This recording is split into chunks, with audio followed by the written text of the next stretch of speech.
Hello बच्चों, नमस्ते। कैसे हैं आप सब लोग? उम्मीद है शानदार, जिंदाबाद, ज़बरदस्त होंगे।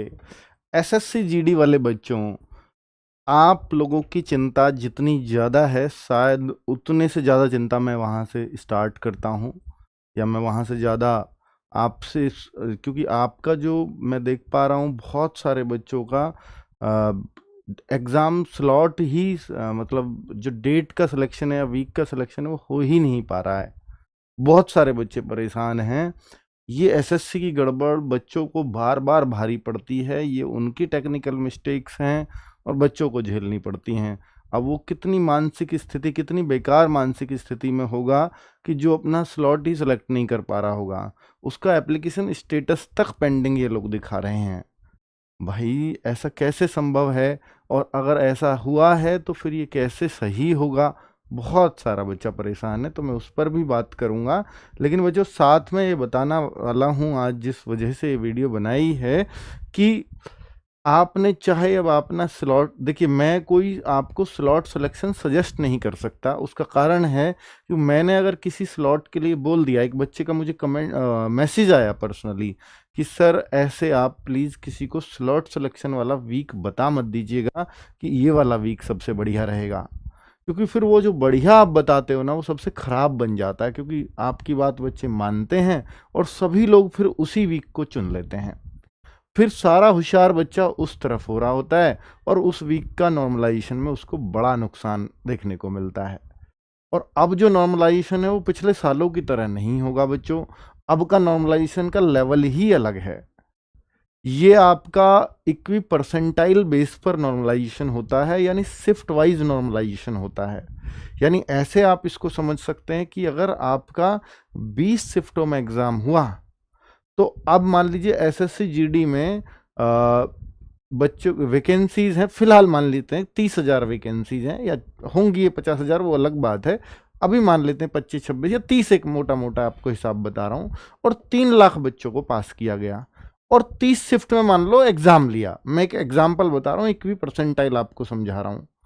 तो 3 लाख बच्चों को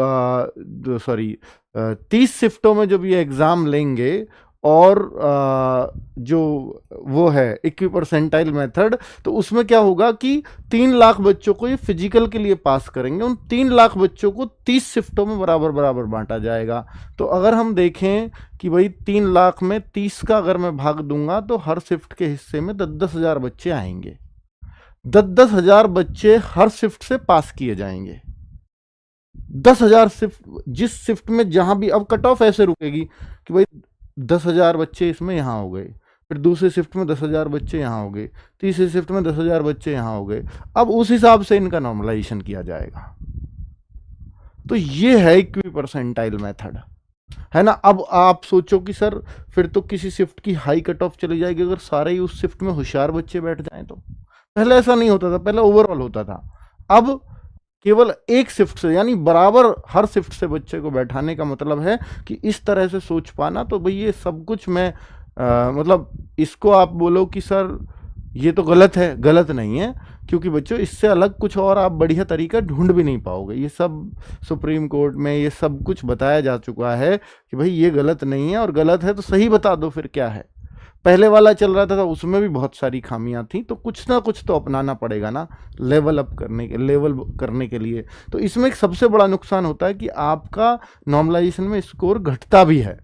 अब तक आप देख रहे होंगे कि सबका बढ़ता ही था, अब यहाँ घटेगा भी अच्छा खासा। और बच्चों के साथ हुआ भी है। CHSL में मैंने एक वीडियो भी बनाई थी कि बच्चों के 20-20, 25-25 नंबर कम भी हुए हैं। तो नॉर्मलाइजेशन भी असर डालता है, तो भाई उसके लिए भी हमें तैयार रहना होगा। खैर, यही क्यों सोचा कि भाई मेरा घटेगा ही, किसी को 20-20 का फायदा भी हुआ है ना।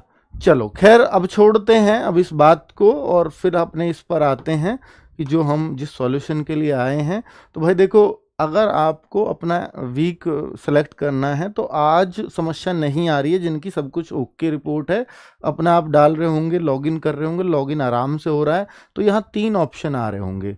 तो यहाँ सेलेक्ट वीक वाले बच्चे सेलेक्ट वीक कर लेंगे। और जब सेलेक्ट वीक जिनके लिए ऑप्शन आ रहा है ना, वो अपना एप्लीकेशन स्टेटस यहाँ इस पे क्लिक करते हैं तो उनका एप्लीकेशन स्टेटस कंप्लीट के सामने सक्सेस लिखा आता है, ये रहा कंप्लीट, इसके सामने सक्सेस लिखा आता है स्टेटस। और भाई जिन बच्चों को, कुछ बच्चों का यहाँ केवल एप्लीकेशन स्टेटस आ रहा है, अर्थात उनके में ये ऑप्शन दोनों आ ही नहीं रहे, सेलेक्ट वीक प्रेफरेंस का और प्रिंट का। अब ये बच्चे कौन से हैं, ये अगर अपना एप्लीकेशन स्टेटस चेक करते हैं तो इनके यहाँ पर ये पेंडिंग लिखा आ रहा है, और अब ये पेंडिंग लिखा आ रहा है तो भाई ये तो फिर गड़बड़ है।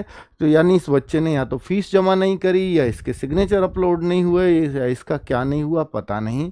तो एप्लीकेशन स्टेटस अभी तक पेंडिंग, ये पर बहुत भारी संख्या में बहुत बच्चों के साथ है। तो फिर उसके लिए क्या है, तो उसके लिए भाई हम लोग वेट कर लेते हैं, क्योंकि एसएससी का भी नया नया सिस्टम है। लेकिन आपको एसएससी के नंबर्स पे या ईमेल पर, जो मैंने आपको चेयरमैन वाला ईमेल बताया था, उस पर आप ईमेल करने शुरू कर दीजिए कि भाई मेरे में ये क्यों आ रहा है। जब ये भारी संख्या में दिखेगा तो उनका ध्यान इस पर चला जाएगा। और अगर ये नहीं होता है, आप आज और कल वेट कर सकते हैं। आज वैसे 13 तारीख हो चुकी है, 15 ही लास्ट डेट है। तो आप कल तो फिर निकल जाना एसएससी के ऑफिस, और जब एसएससी के ऑफिस में ये एप्लीकेशन जरूर दे करके आ जाना कि मेरे में ये समस्या आ रही है। अब आप एसएससी के हेड ऑफिस जाना है दिल्ली, या आप रीजनल ऑफिस, तो रीजनल ऑफिस भी जा सकते हो, उसमें कोई दिक्कत नहीं है। तो जिन बच्चों को समस्या, उसके अलावा कोई और सॉल्यूशन नज़र नहीं आ रहा, या तो ये आज शाम तक सही हो जाएगा, ठीक है, वेट कर लीजिएगा बच्चों। अब 27 से चुने, कब देंगे पेपर एसएससी ने पहली बार, तो ये तो सब आपको मैं बता ही चुका हूँ, इसके बारे में बताने की आवश्यकता नहीं है। अब हम बात अपनी तैयारी पे करेंगे। तो भाई देखिए, नॉर्मलाइजेशन कैसा होगा, इक्वी परसेंटाइल होगा, क्या होगा, वो सब हमारा काम नहीं है, वो हमें दिमाग नहीं लगाना।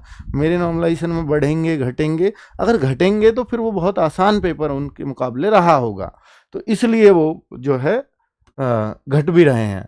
तो अगर हम देखें, वैसे तो एसएससी इस बार ये कोशिश करेगी, क्योंकि सीएचएसएल के टाइम पे भी ये हंगामा हुआ था कि इतने नंबर कैसे घटे, तो एसएससी इस बात का पूरा ध्यान एसएससी को रखना चाहिए कायदे में भी कि भाई जो पेपर का लेवल है वो सभी शिफ्टों का सेम रहे, ताकि किसी बच्चे के बहुत ज़्यादा घटे बढ़े नहीं मार्क्स, है ना। इक्वी परसेंटाइल ये पहली बार मेथड अप्लाई कर रहे हैं, इसलिए ऐसी गड़बड़ें हो रही हैं। तो अगर हम देखें कि मिनी मॉक, तो भाई आज मिनी मॉक, आज से 2-2 सब्जेक्ट के हम लोग शुरू कर रहे हैं। तो हर बच्चे को, जिसको भी, देखिए बच्चे, जब भी आप 60 मिनट का कोई पेपर करते हैं, और यहाँ पर मैथ रीजनिंग भी आधे के हैं, 50% के हैं, तो अगर आप एक बार समय का बैलेंस आपसे बिगड़ा, तो फिर 60 मिनट में संभलने का मौका नहीं होता। जब पेपर 1.5 घंटे का होता था तो हम संभल जाते थे, लेकिन यहाँ पर अगर एक बार बैलेंस खराब कर लिया तो फिर कर लिया, और जब आपका समय कम पड़ गया तो फिर हिंदी भाषी स्टेट्स में तो सिलेक्शन के फिर चांसेस नहीं रहेंगे। अगर आपका समय कम पड़ा तो फिर सिलेक्शन भूल जाइए। तो फिर क्या करते हैं हम कि समय को मैनेज करें, और हर जो टॉपर बच्चा, जो भी टॉपर बच्चा है, वो हर कोई आपको मिनी मॉक का सजेशन देता मिल जाएगा। और दूसरा कहेगा कि आरडब्ल्यूए की गागर में सागर जरूर करके जाना। ये 2 सजेशन उसी बच्चे के हैं। तो भाई मैं आपको बता रहा हूँ कि मिनी मॉक टेस्ट आपका समय को परफेक्ट कर देंगे।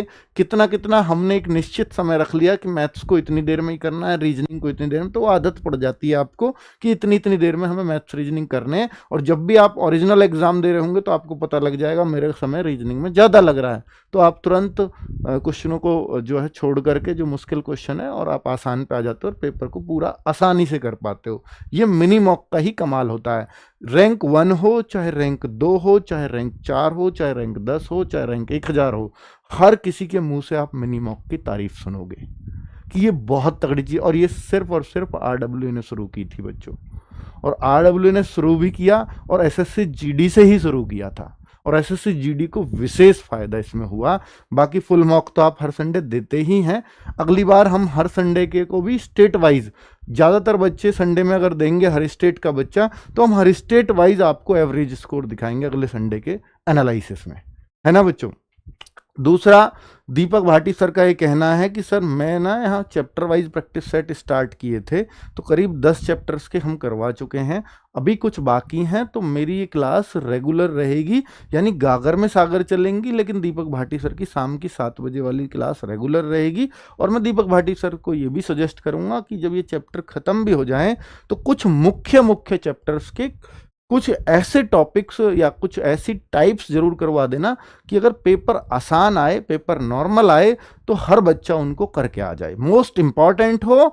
और अब तो वो सारी टाइप लेकर के चल रहे हैं इन चैप्टर्स में, लेकिन मैं कहूँगा कि फिर कुछ मुख्य चैप्टर्स, उनके कुछ आसान सवाल, जिससे कोई बच्चा ये चाहता है कि मैं 20 में से 8-10 ही कर पाता हूँ, मैं 20 में से 15-16 कर रहा हूँ, मुझे 20 में से, ये तो 20 में से 20 की क्लास चल रही है, मैं 20 में से बस 15-16 कर रहा हूँ, मुझे इतना करा दीजिए। तो फिर इसके बाद हम मतलब दीपक सर से मैं कहूँगा तो फिर वो उनको भी कुछ कंटिन्यू कर लेंगे कि जो चैप्टर ज़्यादा ही इंपॉर्टेंट है, तो उनके लिए भी कुछ विशेष किया जाएगा, जैसे मैंने आपको बोला भी था शुरुआत में। अब बात आती है कि सबसे इंपॉर्टेंट चीज जिसको आप देखने आए हैं, वो है गागर में सागर, और इसको किस तरह से हमें यूटिलाइज करना है। बच्चों, पहले तो आप समझ लीजिए गागर में सागर का मतलब है, ये एक मुहावरा ही है कि गागर मतलब ये चुल्लू, इसको बोलते हैं इतना, इसमें पूरा सागर भर देना। यानी एक क्लास के अंदर जो सब्जेक्ट हमारा 50-60 घंटे 80 घंटे में पूरा होता है, हम उसको मात्र 5 से 6 घंटे में कवर कर रहे होंगे। ये कैसे संभव है? तो हम सिर्फ और सिर्फ बहुत ही इंपॉर्टेंट चीज़ों को कवर कर रहे होंगे यहाँ से। और ये इंपॉर्टेंट चीज़ें कैसे पता चलती हैं?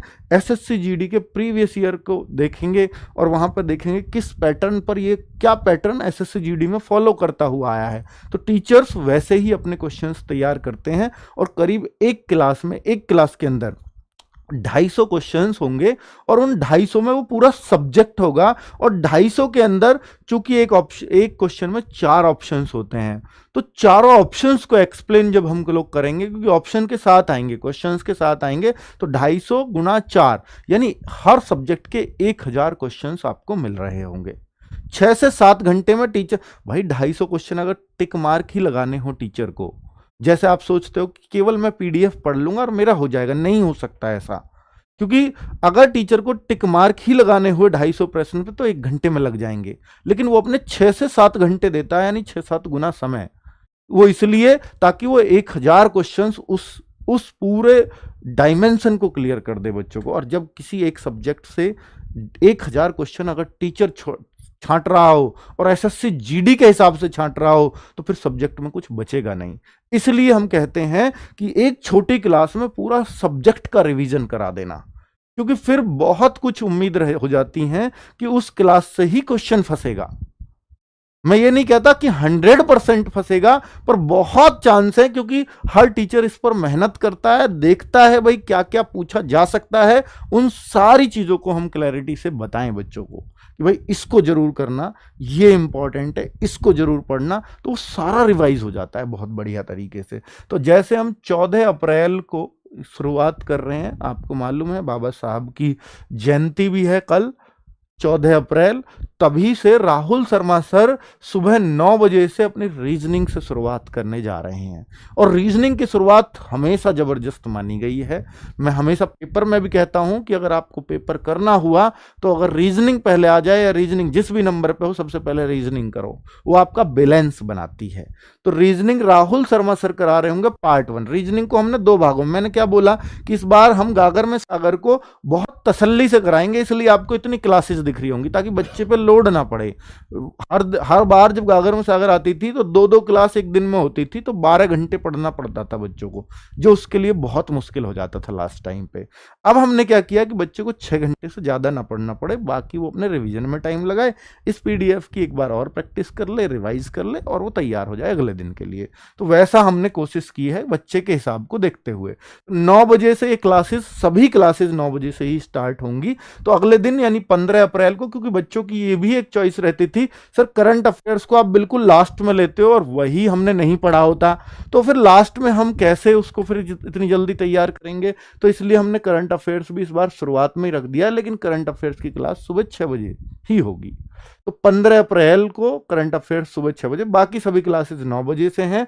ये हिंदी होगी तीसरी क्लास, यानी 16 तारीख को नीरज सर ले रहे होंगे हिंदी 9 बजे से, और इंग्लिश वाले बच्चे भी उसी दिन, यानी हिंदी इंग्लिश में से आपको एक ही करना है, तो इंग्लिश की क्लास बस 11 बजे से शुरू होगी, ठीक है। तो इंग्लिश वाली भी क्लास हो जाएगी। स्टैटिक जीके बहुत ही इंपॉर्टेंट टॉपिक है, और सोनवीर सर क्या जबरदस्त पढ़ाते हैं, आप सबको मालूम है। तो 17 अप्रैल को स्टैटिक जीके की क्लास सोनवीर सर ले रहे होंगे। और अब आ जाओ दीपक भाटी सर पर। मैथ्स की क्लास 18 अप्रैल को पहला पार्ट यानी 2 पार्ट में मैथ्स करा रहे हैं, क्योंकि 12 घंटे नहीं पढ़ाना हमें, आपको 6-6 घंटे पढ़ाना है। तो यहां पर आधे चैप्टर्स तो मैथ्स के यहां हो जाएंगे, और दूसरा पार्ट दीपक भाटी सर ने 24 अप्रैल को रखा है 9 बजे से ही, वहां पार्ट 2 हो जाएगा। और ऐसे रीजनिंग का पहला पार्ट ये रहा, और रीजनिंग का दूसरा पार्ट जस्ट अगले दिन है, यानी 25 अप्रैल को, क्योंकि इनकी प्रैक्टिस हो रखी होती है बच्चों की, तो इसलिए इनमें बहुत टेंशन नहीं लेनी है, लास्ट में भी होंगे तो, है ना।